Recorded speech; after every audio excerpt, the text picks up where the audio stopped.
ዶክተሩ ቢናገረው እንግዲህ ስለ ቤዛ መጥፎ ነገር እሱ አላመነበትም። እስካሁን ድረስ ቤዛ ስራውን ከመስራት ውጭ ሌላ ምንም አይነት ክፋትና ተንኮል የላትም ብሎ ነው የሚያስበው። ደመቀ ያን ቀን መጥቶ ሳለ እንግዲህ የሆነ ነገር ሊነግረውም ነበረ፣ ግን እሱ አልፈለገም። እንደውም አንከላክሎ ነበር ያስወጣው። ደመቀም እንግዲህ አንከላክሎ ሲያስወጣው እኔ ምን አገባኝ አንተ ካልፈለግክ ማወቅ በማለት እንግዲህ ጉዳዩን ዝም ብሎ ታልፎትም ነበረ።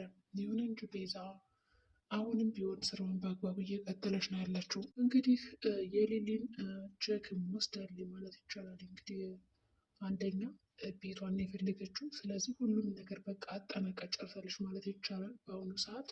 ሊሊን እንግዲህ ማን ሊሆን ይችላል የሚያድናት የሚለው እንግዲህ እስካሁን ድረስ አልታወቀም ማለት ነው። ቢሆንም እንግዲህ አጀሬ ታዴ ከመጣችም በኋላ ጠርጥራለች። ቤዛ ከዚህ ሆስፒታል ከመጣች በኋላ ነው እንጂ ሊሊ እንደዚህ ያበደችውማ ጓደኛ ዝም ብላ እንደዚህ ምንም ሳትሆን እንደዚህ አትሆንም። እንዴት ከምን መጥቶ ነው ይሄ ነገር በማለት እንግዲህ ጉዳዩን ነግራታለች ማለት ነው። ለዶክተር ነግረዋለች። እንዲሁም ደግሞ ውስጥ እንቅ አድርጋ ስለነበረ ዶክተር ደግሞ አደይ እኔ ይህን ነገር ከአንቺ አልጠበቅኩም እያለባት ነበረ። እንግዲህ እሷ ምን አይነት ሰው ክፉና አረመኔ ጭራቅ እንደሆነች ልነግር አልችልም። ግን በእርግጠኝነት ቤዛ እጁ አለበት የሌሊ እንደዚህ መሆን እንጂ ዝም ብላማ ሌሊ እንደዛ አትሆንም ትለዋለች ማለት ነው። ዶክተር እንግዲህ ያው እመረምራለሁ፣ እፈትሻለሁ፣ መድኃኒቶችን አምጪልኝ ብሏን ነበረ። ግን መድኃኒቱን ሰጠዋለች። ነገር ግን እስካሁን ድረስ ያገኘው ነገር የለም መሰለኝ ይመስለኛል። የተቀየረ መድኃኒት እንደሰጠቻት አልገባውም። ወይም ደግሞ ገና ምን አይነት መድኃኒት እንደሰጣት አላወቀም ማለት ይቻላል። ይሁን እንጂ እንግዲህ እንቅ አድርጋ አለቅሽም ስትላት ዶክተሩን እንደምንም ብሎ ያገላግላቸውና እሽ በቃ ለማንኛውም ውጭ ብሎ አስወጣት ማለት ነው። ከወጣችም በኋላ እንግዲህ አደይ ቀጥ ብላ ወደ ሊሊ ቤት ሄደችው። እንግዲህ ዶክተር የሚነቃ ከሆነ ጥሩ ነው። ቤዛ ተንኮለኛ እንደሆነች እና ክፉ ስራዎች እንዳሏትም እንዲሁም ደግሞ መጥፎ ባህሪ እንዳላት የሚረዳ ይመስላል። ግን ደግሞ የሚረዳ አይመስልም። እንግዲህ ሁላቸውም ቤዛን ሲያዩት ከዛ ሆስፒታል እንዴ አላምንም፣ በእርግጠኝነት አንቺ እዚህ የምትሰሪያለሽ እያለ ሲጮህባት ነበር። እሱ ግን ሲከላከላት ነው የነበረው። አሁን እንግዲህ በራሴ ጥፋት ነው እንደዚህ ሊሊ የታመመችው ብሎ እንግዲህ በኋላ ወደ መጸጸት እንዳይሄድ የሆነ ሆኖ እንግዲህ አደይ መታለች። እስኪ ከመጣሽ በኋላ ደግሞ ምን እንደምታደርግ እናያለን። ከዛ በተጨማሪ እንግዲህ ሩታ ራሱ ሁላ ነው እንግዲህ ያመነቻት ቤዛ እዛ ስራዋን እየሰራች እንደሆነ ምናምን እዛ ሁላ ነው የተሸወደችው።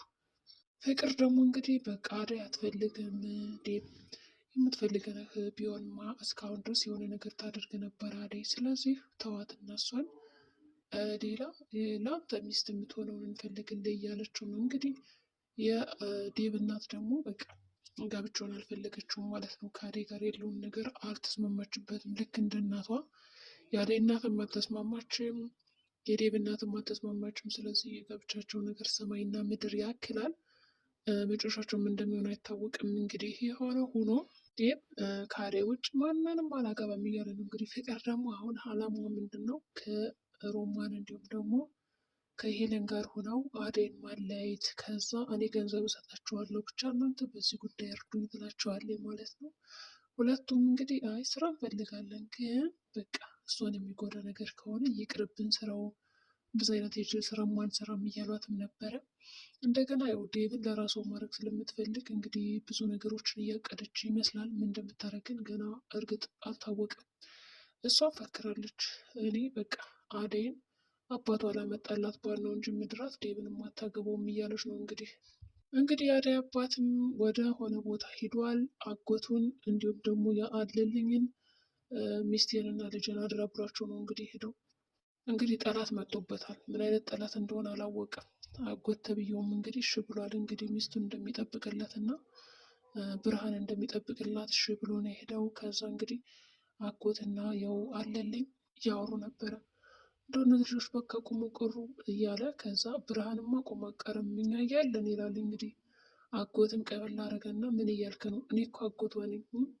ደግሞ እንዴት ነው የምታስባት? እንደዚህ አይነት ነገርማ ማውራት የለብም ይለዋል ማለት ነው። ምንም ብትሆን የወንድሜ ልጅ ናትና አሳልፌ ልሰጥ አልችልም። ስለዚህ አይነን አንሳ። ደግሞ ሚስት አግብተህ ነበረ አንተ የፈታ ከሆነ እንዴት ነው እሷ እንደዚህ የምታስባት ብሎ ይቆጣዋል። ብርሃንን እንደፈለጋት ነግቶበታል ማለት ነው። ብርሃን ደግሞ አባቷ ወደ ውጭ መሄዱን ከሰማች በኋላ ቢኖር ይሻለኝ ነበረ። ቢያንስ እንኳን እሱን እየፈሩ ምናምን ምንም ነገር አያደርጉኝም። አሁንም አባቴ ከሄደ በቃ አለቀልኝና አለልኝ እነዛ መጫወቻን የሚያደርጉ ትላታለች። እናትም እኔ ያለሁልሽ ምንም አትሆኝም አታስብ እያለችው ነው እንግዲህ። አባት ግርማ ሞገስ ነው ይባላል እንግዲህ አንዳንዴ በአካባቢውን በምንም ሲሆን የገሌ ልጅ ናት እንዳነኳት ይባላል እና ብርሃንን ፈርተዋለች። ስለዚህ አጎት ደግሞ አደራ ተሰጥቶት ስለሄደ የሚጠብቃት ይመስላል እንጂ ላለልኝ መቼም አሳልፎ አይሰጣትም። እንግዲህ አደይ እናትም እምቢ ያለችበት ምክንያት እስካሁን አልገባውም ዴቭ። ማለት የቤተሰቦቹ የፍቅር እናትም ጓደኛዋን ለማናገር ብትሞክርም በጭራሽ አይሆንም ሰርጉ ምናምን እያለች ነው እንግዲህ ዴቭ። እናት ብትደውልለትም እያነሳ አይደለም። ጭራሽ እንግዲህ ወደ አሜሪካ እንዲሄድ ነው የምትፈልገው። እንግዲህ አደይ በቃ ባል ሳታገባ ልቀር ነው ማለት ነው። ምክንያቱም አሁን ወደ አሜሪካ ተመለስ እየተባለ ነው ዴቭ። ምናልባት ጥሎ አካሄድ እንግዲህ ካልተሳካላቸው ጥሏት መሄድ ነው። ሌላ ምን አማራጭ አለ? መቼም ፍቅርን አግብቶ ይዟት አይሄድም። ያለው ነገር ይህን ይመስላል።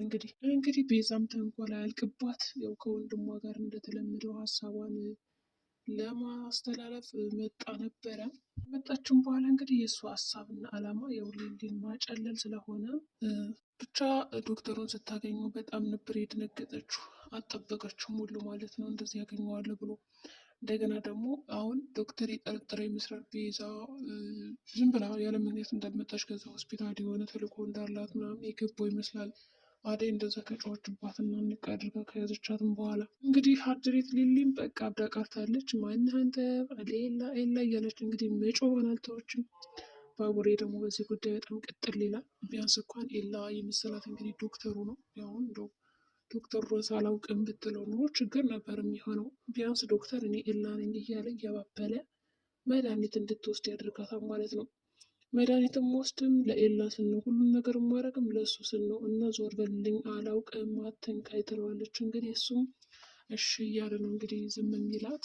ብቻ እንግዲህ መጨረሻዋ ምን ሊሆን ይችላል? አረ ሊሊ መዳን አለባት። እንደዚህ ማብዳ መቅረት የለባት። የዛሬ ሪካርዳችን በቃ እንዳለ ነው። የሰዎች ድምፅ ምናምን የገባበት እንግዲህ ቅርበሩ ቤተሰብ ዛሬ በጣም ቢዚ ነበርን እና የሚገርማችሁ ነገር በቃ አልቻልኩም መቅረጽ።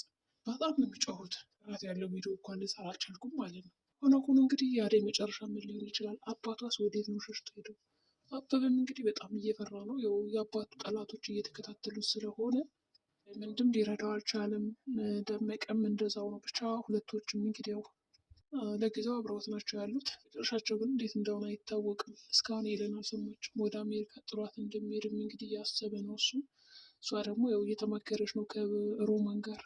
የአበበ ነገር ምን ሆነው እዚህ ከተማ ደርሰን ከመጣ በኋላ ተቀየረብኝ፣ ምንድነው ነገሩ እያለች አልነበረ። አሹም እንግዲህ ሮማን የት ናት ብሎ ሲመጣ ያው በቃ እየመከረችልን ነው ጥሩ አድርጋ ይለዋል። እንግዲህ በጣም ድብር እያደረገው ነው ከዛ ቤት ቁጭ ብሎ እየዋለ። ምክንያቱም አሁን አችሮታ ዶክተር ማለት አመታለች እና ዳይመንድ አንዴ ይዘፍናል አንዴ ምን ይላል። በቃ ከሮማን ጋርም እንግዲህ ትንሽ ተጋጭተዋል። የንግግራቸው ጥሩ አይደለም። ስለዚህ ቁጭ ብሎ ያው ማንጎራጎር ነው ስራው። በመጨረሻም የሌሊ ሁኔታ አደይ የነቃች ይመስላል። ቅርማ ማሸነፍ የለባትም። የዛሬ ጉዳያችን ይመስላል። በቀጣይ ቪዲዮ እስከምንገናኝ መልካም ጊዜ